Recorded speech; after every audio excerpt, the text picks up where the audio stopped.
Randy, honey, I need you to contribute $20,000 to his wedding anniversary party. My mother's voice cut through the silence of my apartment like a sharp blade. It was 9:30 p.m. on a Tuesday. His 32nd birthday had ended exactly 90 minutes ago. 90 minutes of absolute silence. Zero calls, zero congratulatory messages. Zero acknowledgement that I had been born on this day 3 decades ago. I gripped the phone tighter, watching his reflection in the floor-to-ceiling window of his Chicago apartment. Randy Mitchell, senior marketing executive at Horizon Brands, wearing a wrinkled suit after another 14-hour day at the office. Messy brown hair, tired blue eyes that carried the weight of a lifetime of being the forgotten son. "Mom," I murmured, feeling something cold spread through my chest. Today was my birthday. A pause. The kind of silence that screams louder than any words. "Oh." Her voice sounded genuinely surprised. "Oh, Randy. With all the excitement of Marcus's promotion, we just forgot." Forgot. As always. I walked over to the coffee table, where a small chocolate cake sat untouched. A single candle had melted completely into the frosting during the last 6 hours I had spent working, trying to distract myself from the loneliness that always accompanies this date. "Don't worry about it, Mom," I replied, my voice strangely calm. "Tell me about this contribution you need." What she didn't know was that 3 hours earlier, he had received an email from the company. His performance bonus had been approved, $85,000. The largest amount he had ever received in one go in his life. Well, Marcus and Jennifer are planning a wonderful celebration at the Lakeshore Country Club. You know how expensive these things are, and since you just received that generous bonus. Generous. As if it were a gift, not the result of months of working weekends while his sister-in-law posted photos of her trips to Napa Valley on Instagram. "How did you know about my bonus?" I asked, though I already suspected the answer. "Oh, Marcus mentioned it. He has contacts at Horizon, you know. Said you were finally contributing to something meaningful." Finally contributing. 32 years of existence, and now I was finally contributing. I hung up the phone without saying goodbye and let myself fall onto the leather couch I had bought with last year's bonus. An investment in comfort that my family had never noticed, just as they hadn't noticed the new apartment, the promotion, or any achievement that didn't have the name Marcus Mitchell attached to it. My phone vibrated with a notification. A WhatsApp group that was not mine, Mitchell Family Marcus Party Planning. His stomach churned when he realized that he had been added by mistake. His own mother had created a family group, without him, intentionally. He read the messages from the last few days. Aunt Helen suggesting French champagne. Cousin David offering decorator contacts. My dad writing, "Randy's throwing in 20 grand, I already talked to he."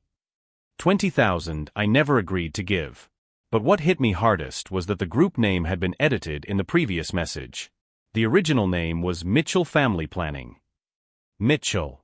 With an L. My own family couldn't even spell our last name correctly. He closed his eyes and remembered his 11th birthday. Sitting alone at Olive Garden, waiting for his family to return from Marcus's debate tournament. "It'll be quick," his dad had promised. They came back 3 hours later, finding him playing with the remains of pasta that had long since gone cold. At 17, I was sent to my grandmother's house on my birthday because my parents were touring Stanford with Marcus. "It's his future, Randy," my father had explained, unable to look me in the eye. At my college graduation, Marcus announced his engagement right in the middle of what was supposed to be my dinner. The conversation quickly shifted from my honors graduation to wedding venues and guest lists. If you're enjoying this story of how a family can completely ignore one of his own, don't forget to subscribe to the channel because this journey is just beginning. I opened my laptop and started typing an email to the company's finance department. Subject: bonus transfer to personal account, urgent. Marcus thought he knew my worth. My parents thought they knew how much he should contribute. They were all about to find out exactly how much the dignity of a man who had spent his entire life being treated as a footnote in someone else's story was worth. What none of them knew was that I had documented everything. Every forgotten birthday, every ignored achievement, every time his name was mispronounced or omitted altogether. And now, with $85,000 in his account and a family that had finally revealed its true colors, he was ready to show them what it really meant to be forgotten. Marcus's party would be unforgettable. Just not for the reasons they imagined. The next morning, he decided to investigate further this family group from which he had been purposely excluded. Sitting at his desk with a cup of coffee that had been cold for hours, he began scrolling through previous messages. What he discovered was worse than he had imagined. Marcus had created the group 3 weeks ago. 3 weeks of planning an elaborate party to celebrate his 3rd wedding anniversary, while my 32nd birthday didn't even appear on the family calendar. Randy has that big bonus from the company, my mother had written. 20,000 is nothing to him now. He can finally repay everything he's done for us. Everything they did for me. I laughed bitterly, remembering how I paid for my own college with student loans because Marcus needed more financial support for Harvard. How I worked summer jobs at 15 while Marcus went to expensive tennis camps. How I received a $50 gift card for my 18th birthday, while Marcus got a new car for his. My cousin David had replied, "Perfect. Randy was always kind of a loner anyway. At least this way he's good for something useful in the family." A loner. As if it were his choice to be excluded from every tradition, every trip, every important moment. I kept reading, discovering details about the party that made me question whether I really knew my own family. The Lakeshore Country Club, known for his elite events in Chicago. Live orchestra, 6-course tasting menu, unlimited premium bar. The estimated bill was coming in at $80,000. And he expected me to pay a quarter of that. Marcus had added a message that made my blood boil. "I've already spoken to some contacts at Horizon Brands. Apparently Randy has closed a big deal with Westfield Industries. 85,000 bonus. Time for his to contribute to the family for real." He had investigated my work. She had used her connections to find out confidential information about my compensation. And worse, he was talking about her as if she were a source of funding, not a brother. My phone rang. "Marcus. Randy, man." His voice sounded forcedly excited. "I heard about your big bonus. Congratulations, brother. You finally made it to the big leagues." "Thanks," I replied curtly. "Listen, I'm calling about an incredible opportunity for him to help the family. Jennifer and I are renewing our vows on our 3rd anniversary, and we thought it would be perfect for him to sponsor the event. A way to show everyone how successful he's become." Sponsor. As if it were charity. $20,000, Marcus. That's a lot of money. Come on, Randy. It's a once-in-a-lifetime opportunity. And let's face it, you don't have a wife, kids, real responsibilities. That money is just sitting in her account. Real responsibilities. As if my whole life had been just a warm-up for the moment when I could finance his happiness. "I need to think about it," I muttered. "There's not much to think about, man. The family is counting on him. Mom and Dad have already confirmed with the club that he's covering the main costs. It would be embarrassing to have to cancel now." They had already confirmed. Without even consulting him. I hung up the phone and got up from my chair, walking over to his office window. Chicago stretched out before me, a city where I had built my career brick by brick, where colleagues respected me, where clients fought to work with me. But to his own family, I was just a walking bank account. I remembered Marcus's high school graduation. My parents rented a ballroom at the Fairmont Hotel, invited 200 people, hired a professional DJ. The party cost over $15,000 in $2005. My high school graduation? Pizza in the backyard with my grandmother and 2 cousins. "We want to keep things simple for him, Randy," my mother had explained. "He's not as social as Marcus." When Marcus graduated from Harvard, Dad organized a family trip to Europe. "Celebrating our son's bright future," he said in his toast at our first dinner in Paris. When I graduated from Northwestern with honors, I received a greeting card bought at the supermarket and a dinner at Olive Garden where we spent most of the time discussing Marcus's career plans. I opened his laptop and started researching. Country Club Lakeshore, GALA menu, Chicago Symphony Orchestra. Every detail confirmed that this was not just a vow renewal, but a status statement. A way for Marcus to show Chicago high society that he had made it to the top. With my money. My phone vibrated with a message from his mother. "Honey, his father and I are so proud of you for finally having the opportunity to do something meaningful for the family. Marcus deserves this special celebration." Finally having the opportunity.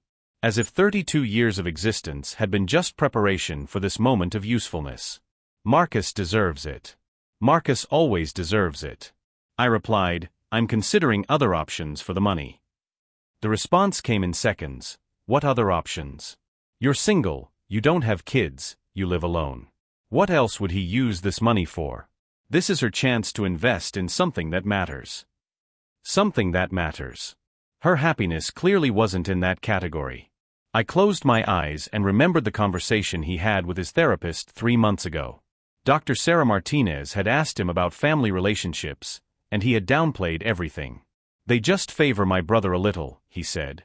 It's no big deal. Now, sitting with concrete evidence of his family irrelevance, he realized how he had normalized decades of emotional neglect. How I had accepted crumbs of attention and called it family love. But this time would be different.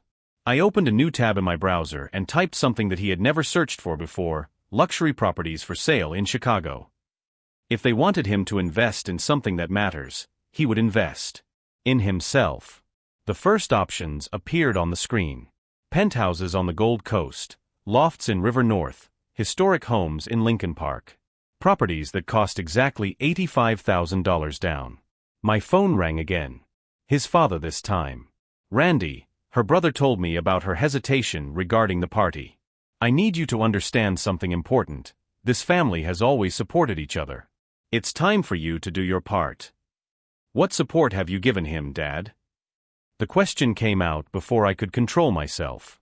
Silence. Then, I don't like that tone, Randy.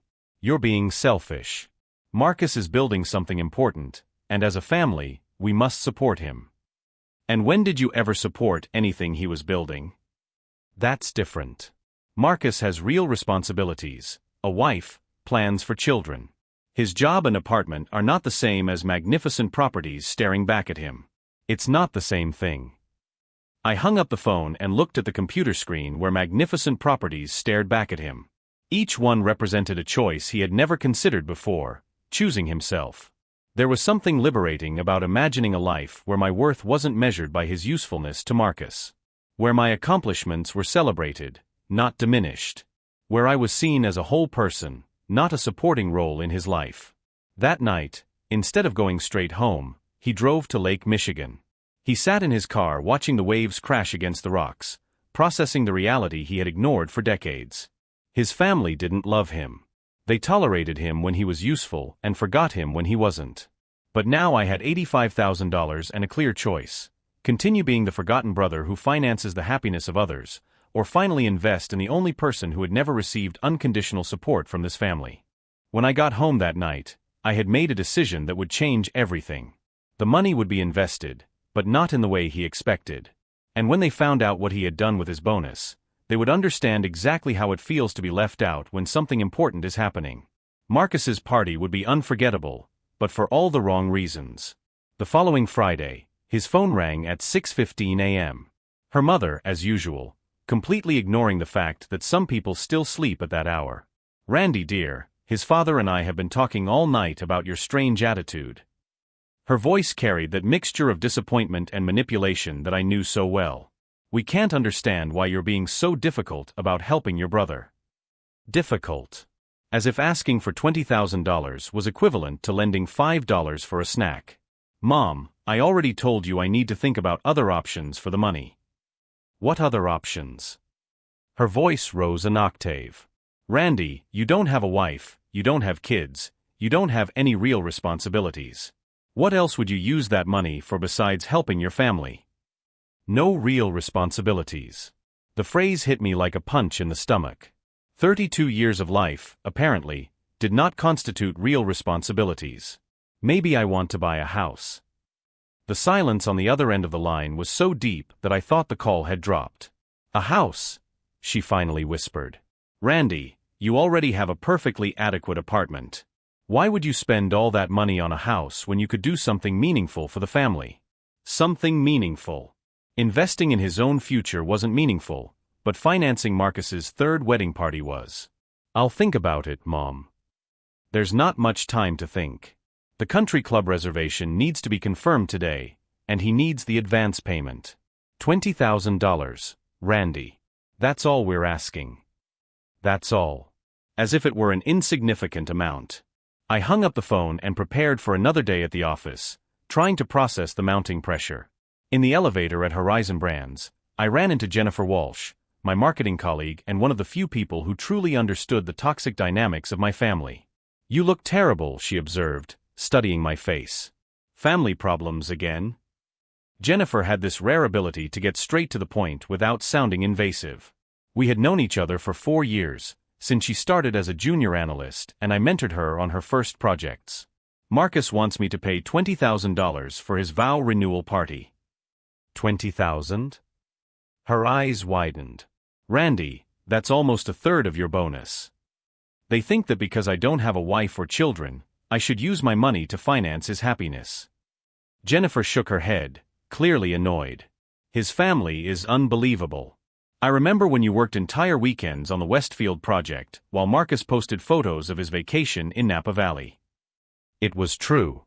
While I spent Saturdays and Sundays at the office developing campaigns that increased Westfield's revenue by 41%, Marcus enjoyed a life financed by my father's investments in his name. The worst part is that they already confirmed the reservation, assuming I would pay. "Without even consulting you." Jennifer stopped walking. "Randy, this is pure manipulation. They're putting you in a position where saying no makes him look like the villain." "Exactly. The Mitchell family's perfect strategy: create a situation where any refusal on his part would make him the selfish brother who ruined Marcus's special party." During lunch, I decided to do something I had never done before: search for real estate during work hours. I opened luxury real estate websites in Chicago, allowing myself to dream of something I had always considered unattainable. Gold Coast penthouses, River North lofts, Lincoln Park townhouses. Properties that cost exactly $85,000 down. That's when I saw the ad that changed everything: a modern penthouse in Millennium Park, overlooking Lake Michigan. 3 bedrooms, 2 bathrooms, 300-square-foot private balcony. Price: $400,000. Down payment required: $80,000. $5,000 left over for furniture and decor. I called the broker immediately. "Can I see the property tonight?" "Certainly, Mr. Mitchell. What time works best?" 7 o'clock. At 5 in the afternoon, my phone rang again. This time it was Marcus, her voice carrying an impatience I had never heard before. "Randy, what the hell is going on? Mom said you're thinking about buying a house instead of helping with my party." "It's a possibility." "A possibility?" He laughed, but the sound was humorless. "Randy, seriously, what kind of house would he buy? He's single, he works all the time, he has no social life. Why do he need a house?" "Why would I need a house?" As if his existence were so insignificant that he didn't deserve a home of his own. "Maybe I want to build a social life. Maybe I want a space to entertain friends." "What friends?" The question came out like a slap in the face. "Randy, let's be realistic. You're not exactly the social type. Her life is work and Netflix. A party like mine would be the most social thing she's done in years." The insult was so casually cruel that she needed a moment to fully process it. Her own brother had just summed up her entire life as work and Netflix, as if she were incapable of meaningful relationships or valuable experiences. "I have to go, Marcus." Wait. Look, if it's about money, I can talk to some contacts. Maybe get you to meet some important people at the party. Networking, you know? It could be good for her career." Networking. He was offering access to her own financial contribution as if it were a special favor. "The party is for you and Jennifer. Not for his career." "Yes, but you can benefit too. Win-win, you know." I hung up without responding. At 7 o'clock, I stood in front of the most elegant building I had ever set foot in. The broker, a well-dressed man named David Chun, greeted me in the marble lobby. "Mr. Mitchell, nice to meet you. I hear you work at Horizon Brands. Excellent company." We rode up to the 32nd floor in silence. When the elevator doors opened directly into the apartment, my jaw literally dropped. Floor-to-ceiling windows offered a 360-degree view of Chicago. The kitchen had granite countertops and stainless steel appliances that looked like something out of a magazine. The balcony extended like a hanging garden, offering a breathtaking view of Lake Michigan at sunset. The apartment is 2,500 square feet, David explained, but I was barely listening. Master suite with custom walk-in closet, home office, integrated living room, perfect for entertaining. Perfect for entertaining. As if the universe was responding directly to Marcus's insult about my non-existent social life. How long would it take to process an offer? With bank pre-approval and cash down? We can close in 2 weeks. 2 weeks. Marcus's party was scheduled for 3 weeks. I want to make an offer. David smiled. Excellent. Let's discuss the details. On the way home, I stopped at a coffee shop to process what I had just done. I had just committed to buying a $400,000 apartment using the very money my family had expected me to spend on Marcus's party. My phone vibrated with a message from the family group chat that I wasn't supposed to see. Randy is being impossible about the contribution, my mother had written. Talked about buying a house instead of helping Marcus. He's going through a midlife crisis, Marcus replied. Let he get over it. In the end, he'll do the right thing. If he doesn't, we'll have to cancel the orchestra, my father added. 20,000 is exactly what we need to complete the budget. The right thing. Doing the right thing meant sacrificing my dreams for his. It meant continuing to be the forgotten brother who exists only to finance other people's happiness. I typed a reply to the group before I could regret it. I've already made an offer on an apartment. The bonus money will be used as a down payment. There will be no contribution to the party. The 3 replies came almost simultaneously. Randy, don't do it. Mom. You're making a terrible mistake. Dad. What a selfish son of a bitch. Marcus. I muted the group and walked home under the city lights, feeling for the first time in decades that I had made a decision that was genuinely my own. But as I felt this new and terrifying freedom, part of me knew that the war had only just begun. My family would not accept this defeat easily, and Marcus had resources and connections I hadn't even begun to consider. His party would happen one way or another.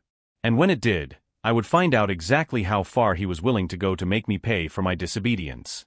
The following Monday, while my family exploded with angry messages about my betrayal, I sat at David Chen's desk signing the preliminary purchase papers. My hand didn't shake once.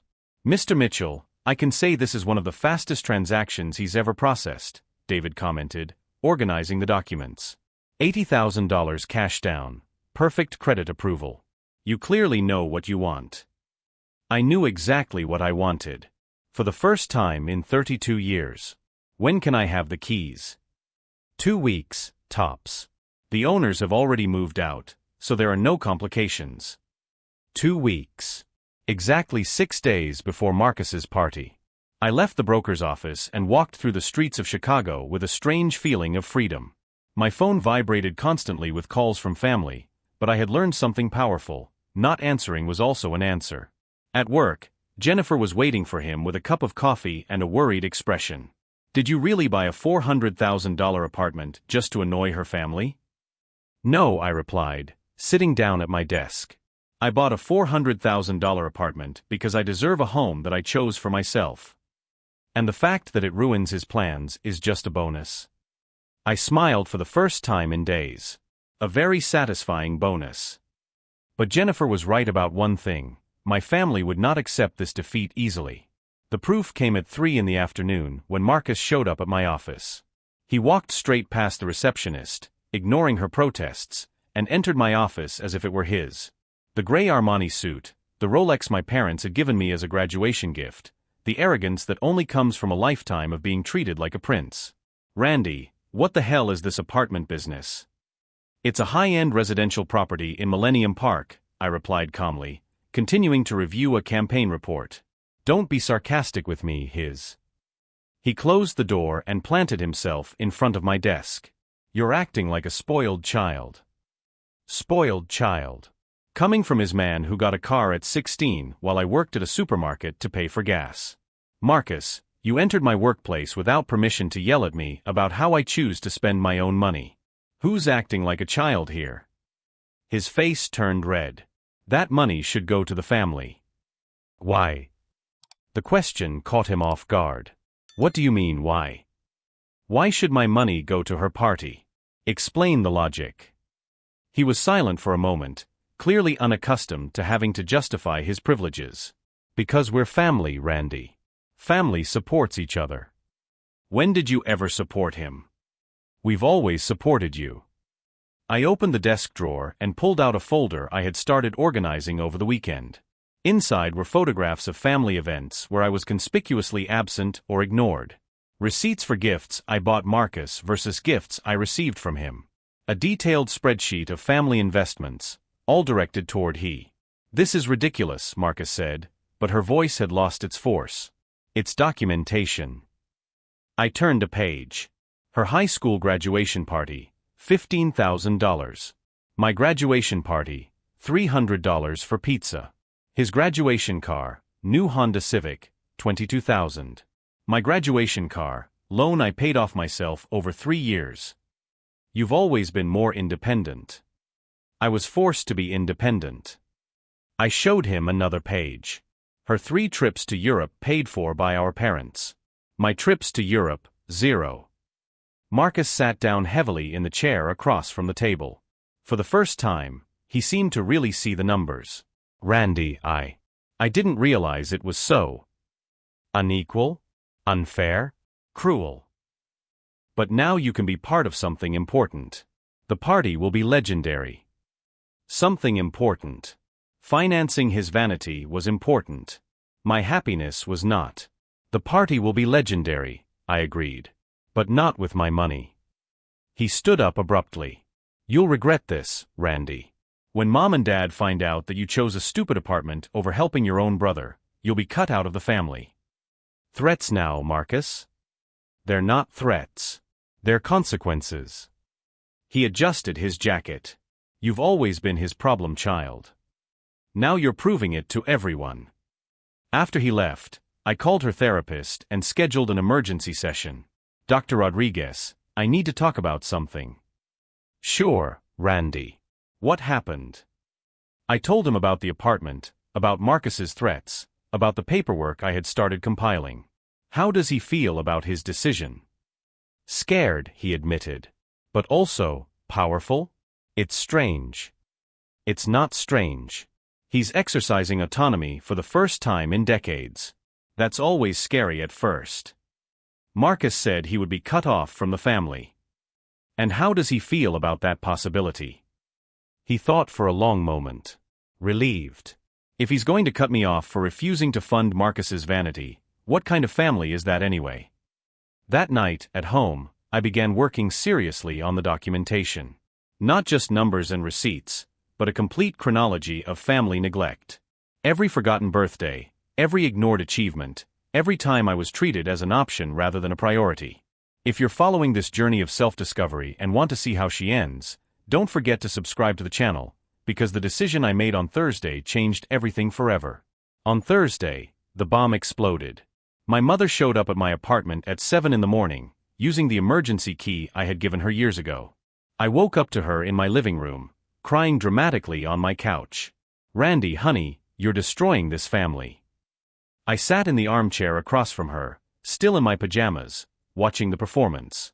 How am I destroying the family, Mom? Your father had an anxiety attack last night. We had to call an ambulance. An anxiety attack. Over $20,000 that wasn't even his. Is he okay? Physically, yes. Emotionally. She wiped away tears that seemed genuine. Randy, he feels like a failure as a father.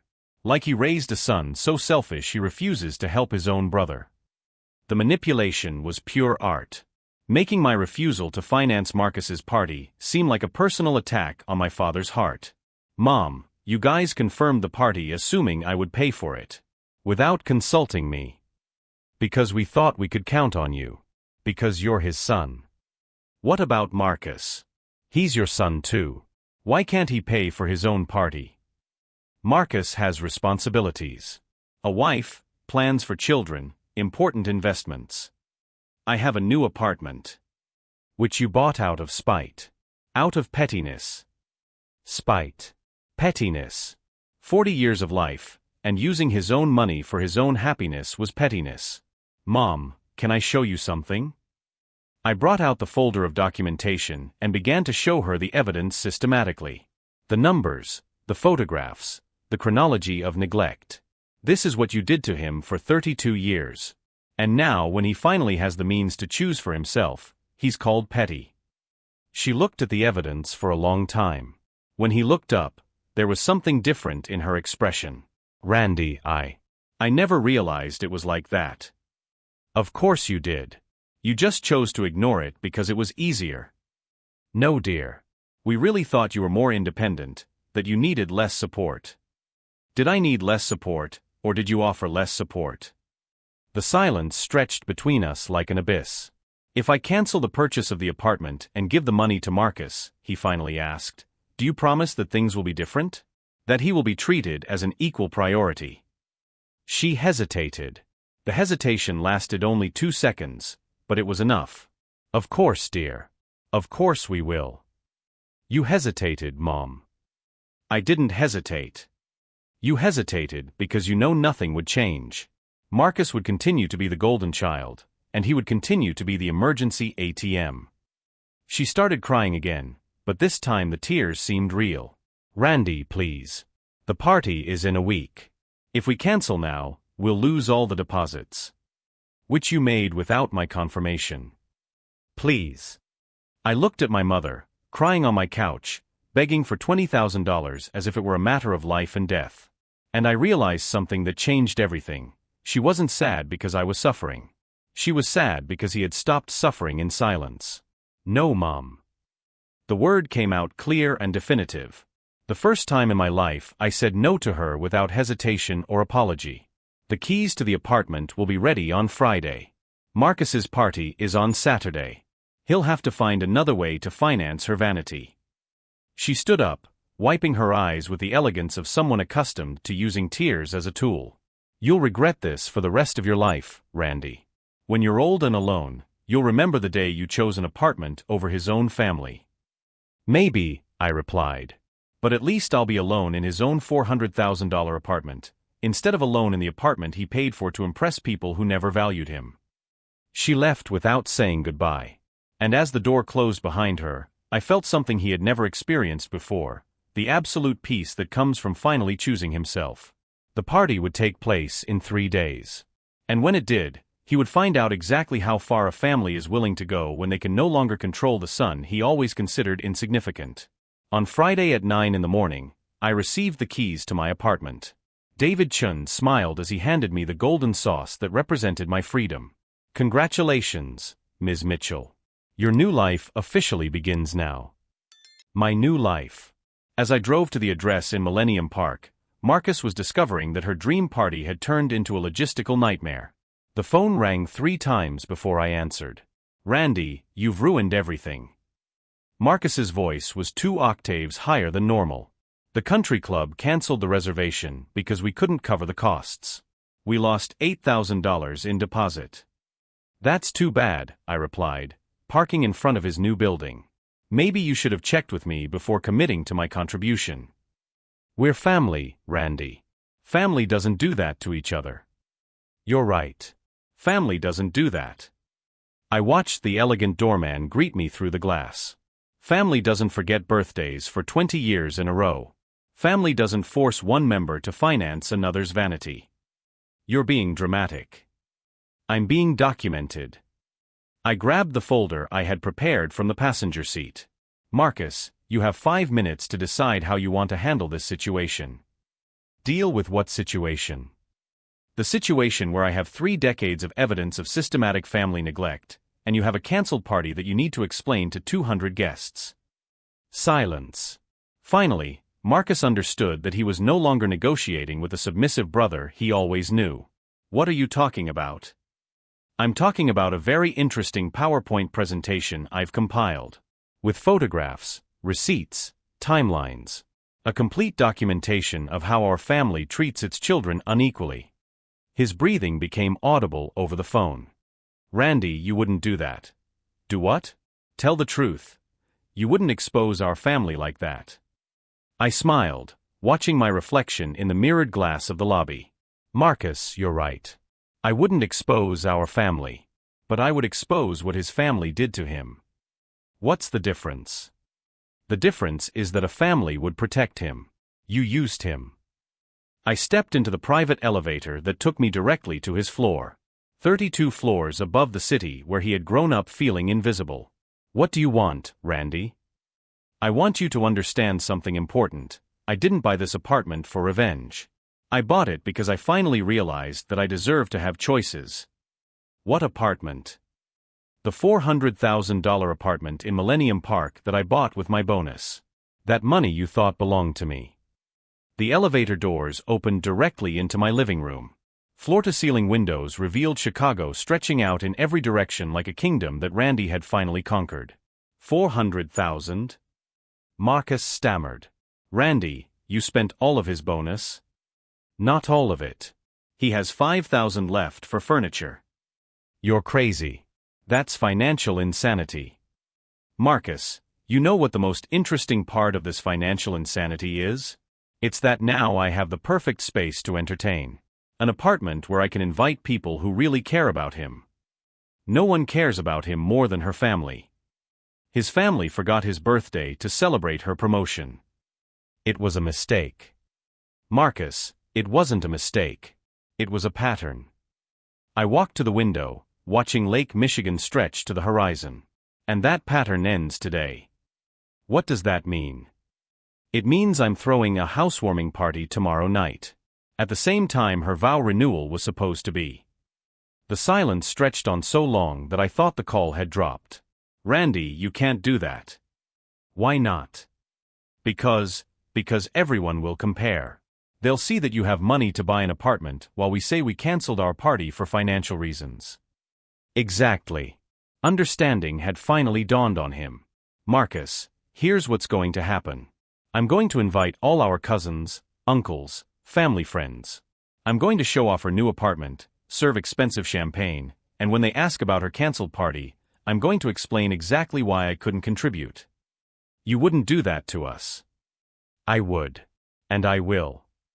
I opened the folder and began flipping through the evidence I had organized. I have 3 decades of documentation, Marcus. Every forgotten birthday, every ignored achievement, every dollar our parents invested in you versus every penny they invested in me.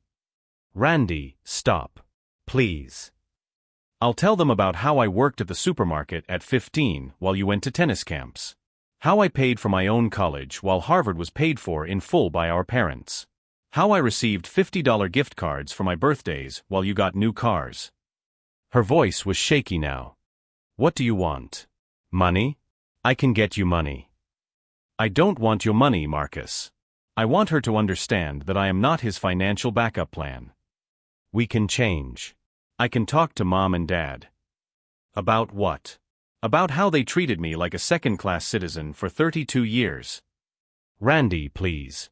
The whole family will be here tomorrow expecting a party. Then cancel it. Explain that you couldn't organize it properly because you assumed resources that weren't his. That will humiliate us publicly. Finally, he understood how I had felt for decades. Marcus, do you know what the difference is between us? What? When I was publicly humiliated, I had no one to defend me. When you are publicly humiliated, you will have an entire family trying to minimize the damage. Randy, we're brothers. We are. And tomorrow night, you're going to find out what it feels like to be the forgotten brother. I hung up the phone and turned to look at his new apartment. The space stretched out before him like a promise fulfilled. For the first time in 3 decades, he had chosen himself. My phone vibrated with a message from Jennifer, confirmed for tomorrow. 20 people excited to see your new place. I smiled as I typed my reply, it will be unforgettable. Outside, Chicago sparkled in the afternoon sun. Somewhere in the city, Marcus was explaining to Jennifer how her dream party had turned into a public humiliation. How the brother he had always considered insignificant had just taught them the most expensive lesson of their lives. Tomorrow night, while I celebrated my independence in the apartment he had bought for himself, they would be at home explaining to disappointed relatives why the big party had been canceled. And for the first time in his life, he would be the brother everyone was talking about. For all the right reasons. Saturday night, 7 o'clock. My apartment sparkled with 22 people celebrating my housewarming. The same time that should have been Marcus's vow renewal. Jennifer brought colleagues from Horizon, my therapist came with her husband, even my elderly neighbor showed up with homemade cake. Through the floor-to-ceiling windows, Chicago stretched out like a conquered kingdom. "Randy, this place is amazing," commented Jake from finance. "How did you get something like this?" "Right priorities," I replied, pouring champagne that cost more than all the family gifts from the last 5 years. At 8:15, Marcus called. "Randy, half our cousins are there," instead of explaining why his party was cancelled. "And how are you explaining it?" "Supplier issues," I lied. "Interesting strategy." I watched my friends toast through the glass. People who genuinely celebrated his achievements. "Marcus, do you know when everything changed?" "When he said his life was work and Netflix." Silence. Look around him now. 22 people celebrating him for who he is, not what he can afford. Can we try to be a real family? The question hung in the air like a bridge he could choose to cross or burn. When it's his next birthday, call him. If you remember the date without consulting Google, we'll talk. 3 months later, I received a 5-page letter from his mother. Genuine apologies, acknowledgement of mistakes. I put it in a drawer without responding. 6 months later, Marcus showed up alone, carrying 2 beers. September 15th. I managed to remember. It's today. We talked for 3 hours. He talked about family therapy, discovering unquestioned privileges. How he knew my parents paid for all of Harvard while I struggled with loans. I didn't know, Randy. Now you do. Today, 2 years later, Marcus works as a counselor for dysfunctional families. My parents are in therapy and called me first on my last birthday. As for me, my apartment has become his fortress. Jennifer became a partner at our agency, Mitchell & Walsh Strategic. My elderly neighbor has become his chosen family. The most powerful lesson wasn't about revenge, but self-worth. He spent decades waiting for others to determine how much he was worth. When he finally decided his own worth, he discovered it was much greater than any previous calculation. If this journey of self-discovery has touched him, subscribe to the channel for more stories about people who refuse to be supporting actors in her own life. Last week, I ran into Marcus at the cafe near the apartment. He was celebrating 6 months of helping a young woman who had been financially abused by her parents. "Thank you," he said. "For what?" "For teaching me that real family celebrates each other, doesn't exploit each other." I smiled, watching people on the sidewalk carrying their stories of struggle. "Marcus, do you know what the difference between us is now?" "What?" "He learned to be a brother. She learned to be enough for herself. And that is the greatest victory of all."